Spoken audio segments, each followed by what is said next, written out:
Programang ito ay rated SPG, striktong patnubay at gabay ng magulang ang kailangan.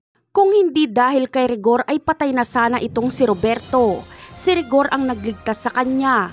Kaya bilang ganti ay dalawa ang naiisip ni Roberto. Ito ay ang pagbabalik niya kay Rigor sa pagkapulis o gawin niya itong personal bodyguard.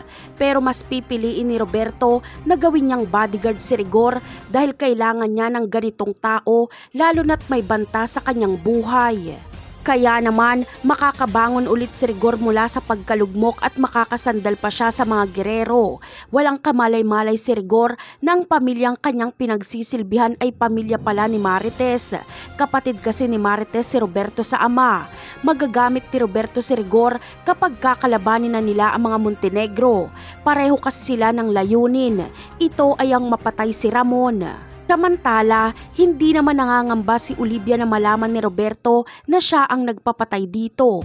Napatay kasi ni Rigor ang assassin na nakakaalam na si Olivia ang nag-utos, kaya wala nang makakapagturo kay Olivia.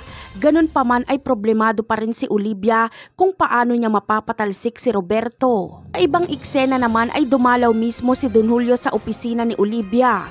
Dito ay sinabi ni Olivia ang kagustuhan niyang tumakbo bilang mayor. Sinabi naman ni Don Julio na si Olivia nga dapat ang gusto nilang suportahan. Naantig naman ang puso ni Olivia noong marinig niya ito. Pero mas naantig ang puso ni Olivia noong sinabi ni Don Julio na anak ang turing niya kay Olivia. Parang inamin na rin ni Don Julio ang totoo dahil anak niya naman talaga si Olivia. Si Olivia ang naging bunga ng relasyon noon ni Don Julio at Pilar. Kapatid ni Ramon si Olivia sa ama at tita ni Tanggol si Olivia. Talaga nga namang kakaiba itong pamilya Guerrero. Napakaraming sikreto na konektado sa buhay ni Tanggol. Napakarami pa nating dapat abangan sa mga susunod na episode. Paalam!